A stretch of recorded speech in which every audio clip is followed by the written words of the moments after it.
마가복음 강의 큰 주제로 45번째입니다. 우리를 따르지 않을지라도, 이런 주제로 하나님의 말씀을 전하겠습니다.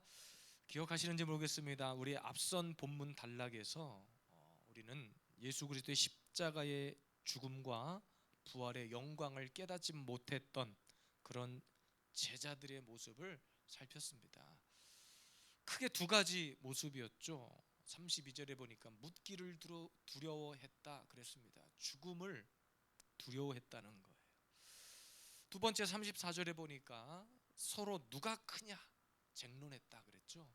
그러니까 그들은 하늘 영광 차원의 삶을 바라보지 못하고 계속 이 땅 차원의 사람 줄 세우는 식의 삶을 살았다는 거예요. 얼마나 유치한지 예수님이 볼 때 얼마나 유치뽕이었는지 모른 거예요. 우리가 교회 안에서도 신앙생활 한다고 하지만 이런 유치한 모습들을 가지고 살아갈 때가 많다는 거예요. 우리는 하늘의 영광을 바라보고 사는 자들임에도 불구하고 이 땅에서 누가 크냐, 누가 더 잘났냐, 너 직분이 더 크냐, 내가 더 잘났냐, 이걸 가지고 다 싸운단 말이에요.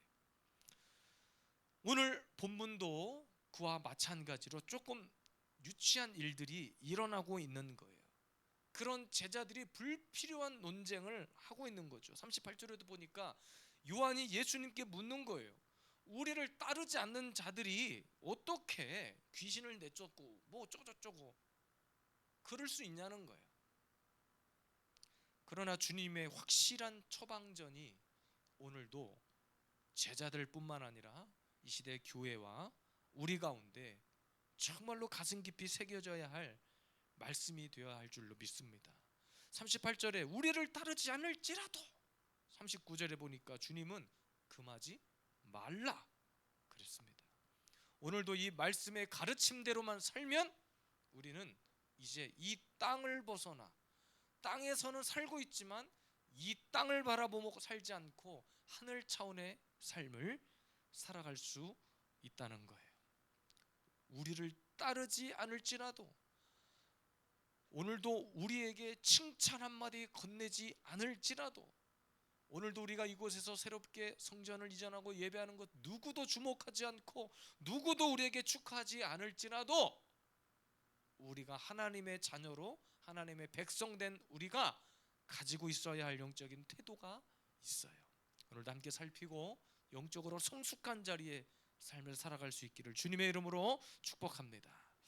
첫 번째입니다. 우리를 따르지 않을지라도 주님이 뭐라고 하셨냐면 반대하지 않으면 우리를 위한 자다. 주님이 그렇게 말씀하십니다. 40절 말씀 함께 읽겠습니다. 우리를 반대하지 않는 자는 우리를 위하는 자니라. 여러분, 오늘 본문을 잘 살펴보면 의도적으로 조금 대조가 되고 있어요. 요한이 우리를 따르지 않는 자들이 어떻게 귀신도 내쫓고 막 이런 이야기를 예수님 앞에 했단 말이에요.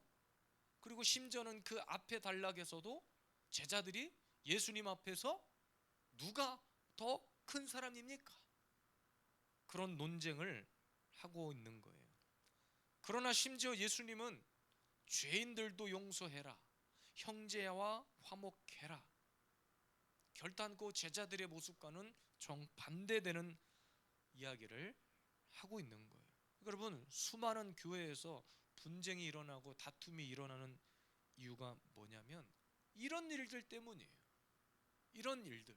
그러니까 우리는 항상 어떤 일들을 영적인 가치를 가지고 바라보고 판단해야 되는데 사람들은 눈에 보이는 저 사람의 행동, 눈에 보이는 저 사람들의 어떤 잘못된 것들, 우리가 오늘 주일날도 이번 주일날 제가 말씀을 준비하며 묵상하는 내용이 있지만 다른 사람의 들보는 보지만 내 들보는 보지 못하는 거예요. 내 연약함은 깨닫지 못하는 거예요. 그러니까 오늘 주님이 반대하지 않는 자는 우리를 위한 자다라고 이야기한 것은 어떤 넓은 포용력을 가지라는 거예요. 그들을 끌어안을 수 있는 넓은 마음을 가지라는 거예요. 그들이 우리를 따르지 아니할지라도, 따르지는 않지만 우리를 반대하는 것이 아니면 끌어안으라는 거예요. 여러분, 이 시대를 보면 잘못된 착각 중에 하나가 뭐냐면요, 여러 번 제가 강단에서 설교한 바가 있지만, 지난주 우리나라의 이 기독교계의 또 하나 이슈가 됐던 것이, 해마다 그것 때문에 정말 치열한 영적인 싸움이 있는데, 전국 곳곳에서 이제는 대놓고 퀴어 축제를 한단 말이에요. 제가 어떤 뉴스 영상을 보다가 어떤 목사님 한 분이 그 퀴어 축제 하는 자들을 지지하면서 피켓 들고 뭐라고 외치냐면, 목사가 할 짓이 아니라는 거. 그들이 하는 일을 방해하고 우리가 이제 반대 집회를 하잖아요. 예를 들어서 퀴어 축제가 잘못됐다, 하나님 나라 이것은 용납할 수 없는 범죄다, 막 이런 것들을 외치고 퀴어 축제가 잘못됐다라고 외치는 한국교회 목사님들을 향해서 그 앞에서 피켓 들고 그 목사님이 이렇게 외치는 거예요. 목사가 할 짓이 아니라는 거예요. 목사면, 목사가 된 이유는 그들까지도 포용하라는 거예요. 그들 영혼까지도 끌어안아야지 목사가 그들을 향해 정죄하고 그들을 반대하면 안 된다 이러면서 피켓 들고 퀴어 문화 축제를 옹호하는 자들과 함께 앞장서서 발언하는 모습을 봤습니다. 그러나 오늘 성경의 예수 그리스도의 가르침을 우리는 잘 봐야 돼요. 잘 봐야 됩니다. 우리를 따르지 않을지라도는 반대하지 않는 자, 그러니까 우리가 이렇게 복음을 들고 하나님의 말씀을 외치고 영적인 것들을 외치고 하는 것들을 아무런 그것과 상관없이 그냥 사는 사람들, 굳이 퀴어 축제 하면서 막 우리와 싸우려고 하고 하나님의 질서를, 영적인 것들을 파괴하고, 지금 그런 상황이 아니라는 거예요. 끌어안는다는 것은 그들이 하는 행위, 죄 다 끌어안으라는 얘기가 아니에요. 죄인들을 용서해라. 여러분, 주님이 우리의 죄를 용서해 주는 배경이 뭐예요? 배경이 뭐예요? 회개죠. 두말할 것도 없이 회개입니다. 그냥 죄 지었는데 와가지고 야 내가 너 용서해 줄게 이것이 아니라, 하나님 앞에, 십자가 앞에 회개한 자들을 용서하는 거예요. 주님은 그래서 우리만큼 정말로 지옥에 빨리 가야 될 그런 사람들이 또 어디 있겠냔 말이에요. 그런 우리들도 하나님이 용서해 주시고 사랑해 주신 것은 우리가 하나님 앞에 회개라고 하는, 하나님 앞에 엎드릴 수 있는 영적인 장치가 있었기 때문입니다. 그러니까 오해하면 안 돼. 포용력을 가지라고 해서 다 끌어안으라는 이야기가 아닌 거예요. 항상 우리는 복음, 하나님의 말씀에 기초하여 사랑하는 거예요. 아무것도 아닌데 무조건 사랑해라, 길 가는 사람 붙잡고 내가 당신을 사랑합니다가 아니라, 말씀 안에서, 주 안에서, 복음 안에서 영혼을 사랑하라는 거예요. 오늘 본문 39절에도 보니까 주님이 금하지 말라 그랬습니다. 38절에 요한이 그런 거예요. 아니 저 사람들은 제자도 아니고 아무것도 아닌데 귀신을 어떻게 내쫓고 그런 일을 하냐는 거예요. 그래서 예수님 앞에 당당하게 얘기하는 거예요. 저들이 우리를 따라오지 않아서 저들을 오지 못하겠습니다 그랬더니 바로 주님이 그들을 금하지 말라. 그리고 40절에 우리를 반대하지 않는 자는 우리를 위한 자다. 그러니까 조금 마음에 안 든 부분은 있어요. 교회 안에서, 우리 공동체 안에서 조금 뭔가 이렇게 핀트가 안 맞고 마음이 통하지 않을 수는 있어요. 근데 용납하라는 거예요. 용납. 큰 이단이 아니고, 우리가 오늘도 이렇게 예배를 드리지만 만약에 뒤에서 누군가 탁 들어왔어, 혹 술 취한 사람이 들어올 수도 있고 막 담배 냄새에 쩔은 사람이 들어올 수도 있어요. 근데 어쨌든 그 발걸음이 우리 교회를 향했어. 큰 이단이고 막 예배를 회방하고 하는 거 아니면 우리는 때로는 그냥 앉아서 예배 드리고 가도록 내비로 둘 수 있어야 돼. 근데 우리는 어때요? 나만 거룩하고 나만 하나님의 백성이고 나만 깨끗하기 때문에 그런 사람들 보면 용납이 돼, 안 돼? 그래서 막 여기가 어디라고 들어오냐고 막 내쫓을 수 있어. 우리 안에 그런 본성들이 다 잠재돼 있단 말이에요. 그러나 오늘 주님은 반대하지 않는 자, 그 사람은 우리를 위한 사람이에요. 복음적으로 이단이고 우리의 예배를 회방하고 질서를 파괴하고 하지 않는 이상은 끌어안으라는 거예요. 그들을 품으라는 이야기입니다. 나를 나를 따르지 않지만 오늘 교회 안에서 어떤 영적인 리더십을 제가 임명하고 세웠다면 뭐 주일날 또 각자가 맡은 어떤 위치에서 우리가 봉사를 해야 되고 섬겨야 되는 위치가 있다면 혹 내가 섬기는 그 자리에 누군가 나로 인해서 불편함을 갖고 또 반대로 그 사람 때문에 내가 불편함의 감정을 가질 수밖에 없다면 한 번쯤 오늘 주님의 말씀하신 왜 주님은 이 상황에서 금하지 말라고 했는지를 한 번쯤은 깨닫고 다시 한번 우리 안에 앞으로 우리 교회에 찾아올 수많은 사람들이 있는데 먼저 우리의 가슴이 넓어져야 할 줄로 믿습니다.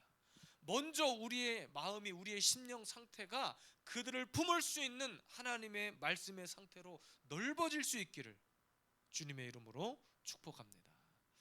두 번째입니다. 우리를 따르지 않을지라도 주님이 뭐라고 말씀하셨냐면 그리스도에게 속한 자에게 물이라도 주어라.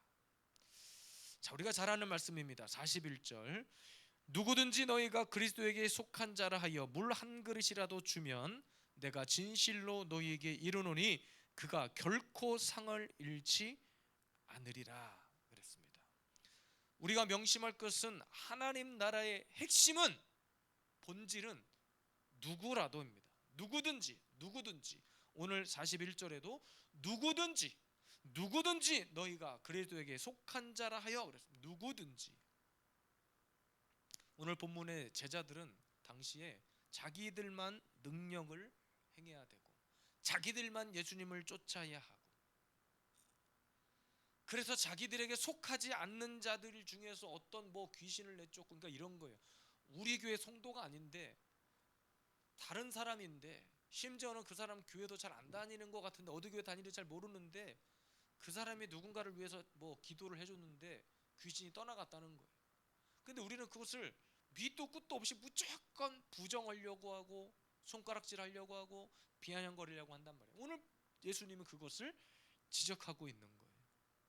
이것이 우리의 착각이고 영적 교만일 수 있다는 거예요. 하나님의 나라는 누구든지 쓰임 받을 수 있다는 사실을 기억해야 됩니다.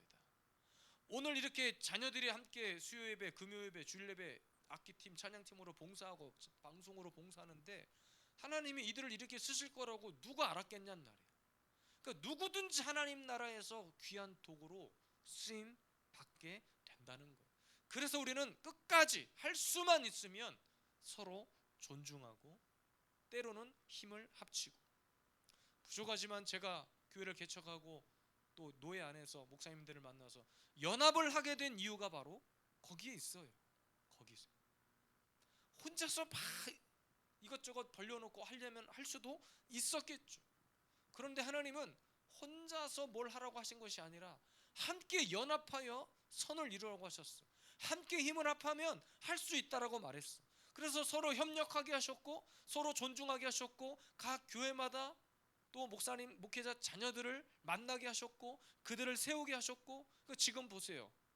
처음에 우리가 연합했을 때의 모습보다 지금 시간 지나놓고 약 1년 가까운 시간이 지났는데 아이들이 얼만큼 그 안에서 아름답게 세워지고 있냐는 거예요. 그러니까 나만 할 수 있다, 나만 해야 된다가 아니라 누구든지 하나님 나라의 주인공이 될 수 있다는 사실을 우리는 기억해야 됩니다.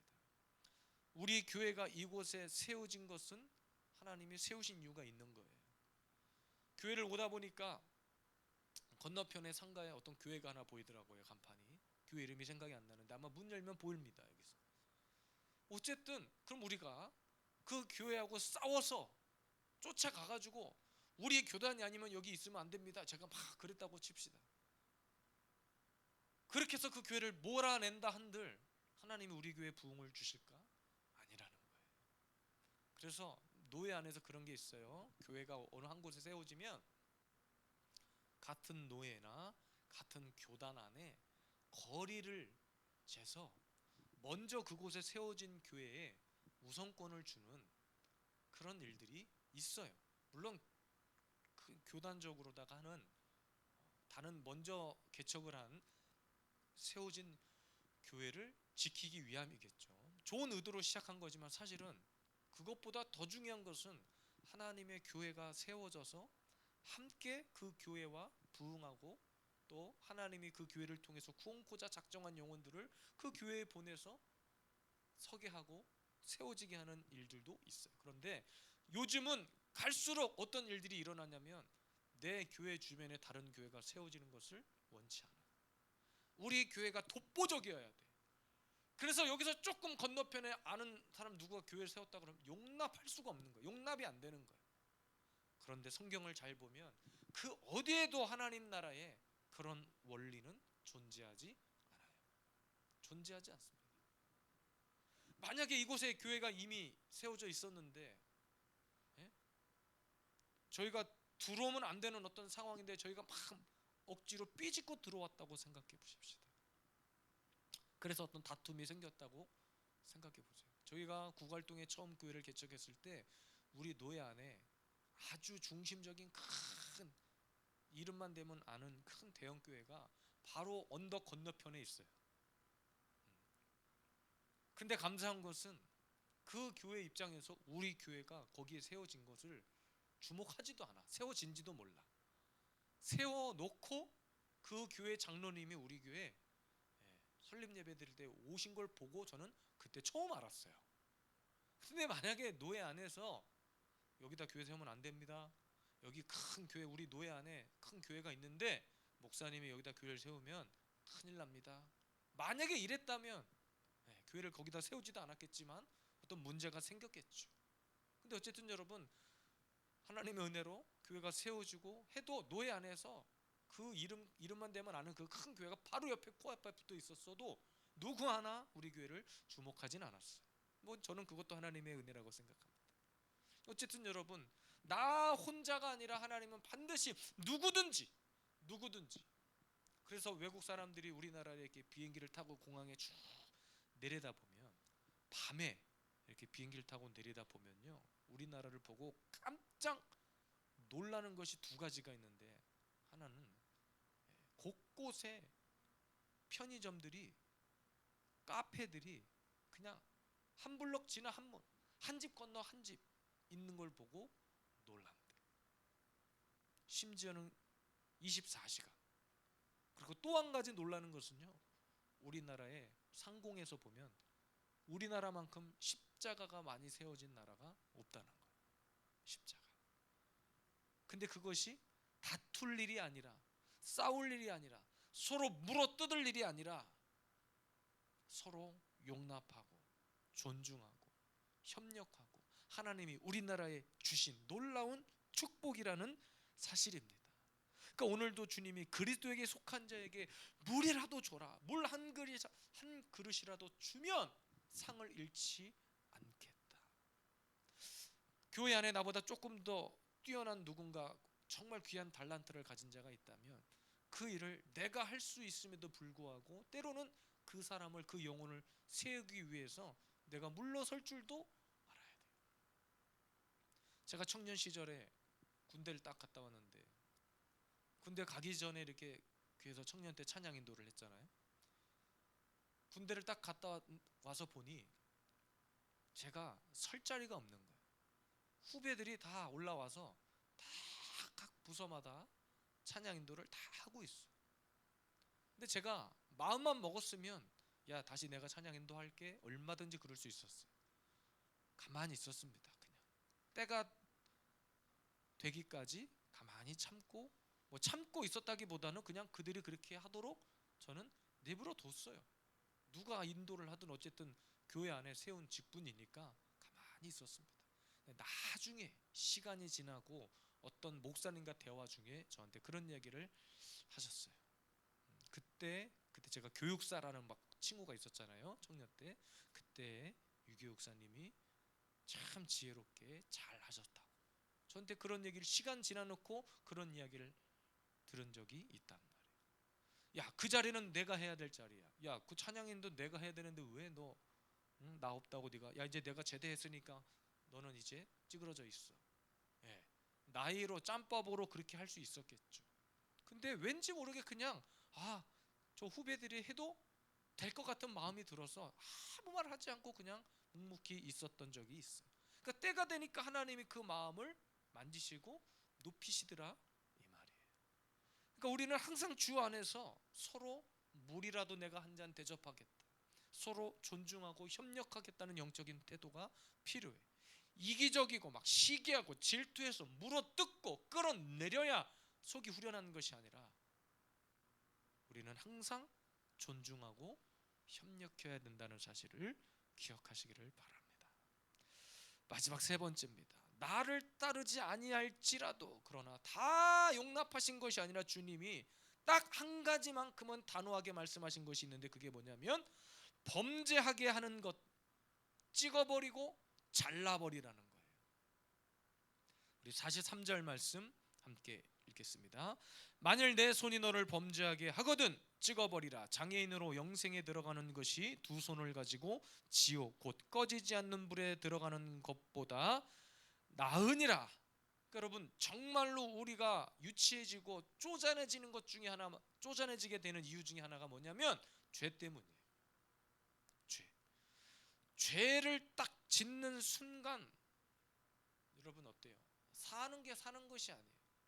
내가 누군가 어떤, 예를 들어서 살인을 저질렀다고 칩시다. 그럼 여러분 두 발 딱 뻗고 잠을 편안하게 잘 수 있을 것 같으세요? 어떤 원수 같은 인간을 내가 칼로 딱 처단했다고 생각해 보세요. 두 다리 쫙 뻗고 잠을 잘 수 있을 것 같냐? 그때부터 그 사람은 산 지옥이나 다름없어요. 그래서 오늘 저와 여러분들은 정말로 하나님이 우리에게 주신 하늘 차원의 거룩하고 순결한 삶을 살기 위해서 반드시 죄의 문제를 단호하게 해결해야 된다는 거예요. 죄를 대하는 태도가 소극적이 되면 안 돼. 나를 따르지 않는 자일지라도, 나를 비방하지 않으면, 나를 반대하는 것이 아니면 그들은 우리를 위한 것이다라고 했고, 심지어는 누구에게든지 그리스도에게 속한 자라면 물이라도 대접하고 차라리 그들을 세워라. 그리고 그들을 존중해라. 그들과 협력해라. 주님은 가르치셨지만 단 한 가지, 죄 문제에 있어서만큼은 단호하라는 거예요. 오늘 말씀처럼 찍어낼 것 찍어내고 잘라낼 것 잘라내야 된다는 거예요. 우리 몸 안에 어떤 종양 하나가 자라나고 있다고 생각해 봅시다. 종양이 자라나는 것을 발견했는데 그것을 그냥 대충 겉에만 쓱 잘라버리고 마시겠어요? 수술해서 아주 그냥 원인과 원인을 파악해가지고 살을 파고 도려내는 한이 있더라도 완벽하게 그 병에서 벗어나고 싶을 거 아니에요. 수술할 때 아프고 힘들긴 하지만 우리는 반드시 그것을 제거해야 돼요. 제거해야 회복하고 새로운 삶을 살 수 있는 거예요. 죄를 대하는 태도에 대해서 주님은 오늘 명확하게 말씀하십니다. 손이 범죄했냐? 손 잘라버려라. 45절에 발이 너를 범죄하게 했냐? 찍어버려라. 차라리 쩔뚝쩔뚝 저는 다리로 영생에 들어가는 것이 두 발 멀쩡히 달고 지옥 가는 것이 낫다. 47절에도 눈이 범죄했냐? 눈 빼버려라는 거예요. 차라리 한쪽 눈으로, 아니면 두 눈 다 빼버리고 장님으로 천국 가는 것이 지옥 가는 것보다 낫다는 거예요. 그리고 48절에 보니까 왜 지옥 가면 안 되는지를 딱 한마디로 정리하는데, 사람마다, 아니 48절 거기에는 구더기도 죽지 않고 불도 꺼지지 아니하느니라. 어쨌든 여러분, 내 안에 있는 죄악 종량을 제거했다고 끝나는 것이 아니라 계속 우리는 점검하고 또 점검하고 또 점검해요. 지속적인 관리가 필요해요. 주중에도 인터넷 설치하러 오신 기사분이 애매한 점심시간에 오셔가지고, 아내랑 교회에 있다가 그래도 밖에서 둘이 밥을 먹을까 하다가 그분한테 와가지고 같이 식사를 시킬 때니 식사하시자고 그랬더니 그냥 굳고 사양을 하시는 거. 아이 그래도 같이 있는데 어떻게 우리만 점심 먹냐고, 짜장면이나 단 거를 시킬 테니까 같이 식사하시자고 그랬더니 진짜 진심을 다해서 막 거절을 해요. 그러면서 나중에 그러는 거예요. 자기가 건강 문제 때문에 당 조절을 해야 돼가지고 음식을 걸 먹으면 안 됩니다. 그럼 빵이라도 뭐라도 다른 거라도 사오겠다. 괜찮다고 계속해서 어쨌든 끝까지 거절하시더라고요. 보세요. 당 문제 하나만 있어도 식단을 조절해가면서 그 문제를 해결하려고 하잖아. 근데 우리는 영적으로 어떤 죄 문제 앞에서 너무나 안일하게 대하는 태도, 저를 포함해서 모두가 다 마찬가지일 거예요. 그래서 사도 바울은 자기 안에 그 가시가 계속, 그 가시의 문제 때문에 늘 주님 앞에 갈 때까지 자기를 내친다고 그랬어. 그 가시의 문제를 해결하려고 자기를 십자가 앞에 계속 내쳐야 한다고 그랬습니다. 주님 앞에 갈 때까지. 왜 그렇습니까? 방치하면 썩고 골마버리고 이제는 수술이 불가한 상태로 가기 때문에. 마지막에 병원에서 의사가 이제는 의학적으로 손쓸 수가 없습니다. 그냥 퇴원하셔서 가정에서 식구들과 마지막을 맞이하시기 바랍니다. 꽝꽝꽝 해버리면 끝나는 거예요. 그렇게 되기 전에 우리는 끝까지 죄와 싸워야 되는 거예요. 다른 건 몰라도 나와 나를 반대하는 사람일지라도, 나와 함께하지 않는 자일지라도 주님은 다 용납하고 포용하라고 하셨지만 뭐만큼은, 죄만큼은 단호하게. 또 말씀드리지만 우리가 퀴어 축제라든지 이런 문화, 이들이 문화라고 하는 이름으로 자꾸 교회 안에 침투해서 그것들을 거부하는 목사들을 향해서 저것도 목사냐 욕하고 비아냥거리지만 단호해야 될 것은 그거예요. 그들이 회개하고 돌아왔을 때, 하나님 앞에 회개하고 돌아왔을 때 우리는 그들을 얼마든지 사랑하고 끌어안아야 되지만, 무작정 목사이기 때문에, 교회이기 때문에 야 하나님은 사랑이라면서 왜 우리를 사랑하지 않냐, 말도 안 되는 겁니다. 말도 안 되는 거예요. 가슴 아프지만 단호해야 돼. 얼마 전에 뉴스를 보니까 탤런트 윤여정 씨인가요? 그 아들이 결혼할 때가 돼서 다 커서 커밍아웃을 했다는 소식을 듣고 미국에서 동성 결혼을 시켰다고 그러더라고요. 동성 결혼. 한국에서는 아직 문화적으로 힘드니까 뭐 미국 가서 하신 것 같은데, 미국에서 동성 아들이 엄마 나 사랑하는 사람이 있어 하고 데리고 왔는데 남자인 거예요. 기가 막힐 노릇이겠죠.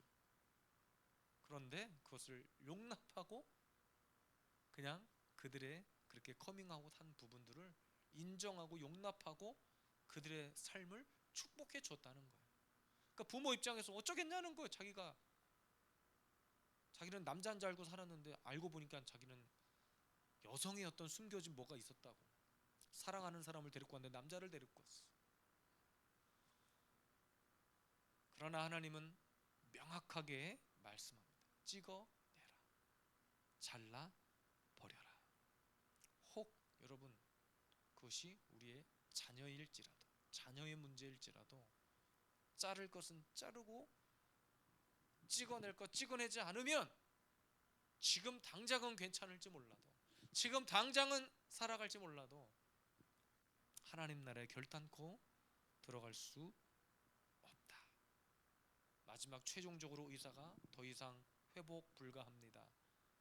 더 이상 의학적으로 회복이 불가합니다. 치료할 것이 없습니다. 더 손쓸 약이 없습니다. 꽝꽝꽝 하기 전에 오늘도 내 안에 더러운 그런 죄악들, 오늘도 하나님 앞에 다 회개하고, 오늘도 주님이 가르쳐 주신 영적 질서 안에 순복하고, 그러니까 예수 그리스도의 도를, 십자가의 도를 온전히 행하는 저와 여러분들이 되기를 주님의 이름으로 축복합니다.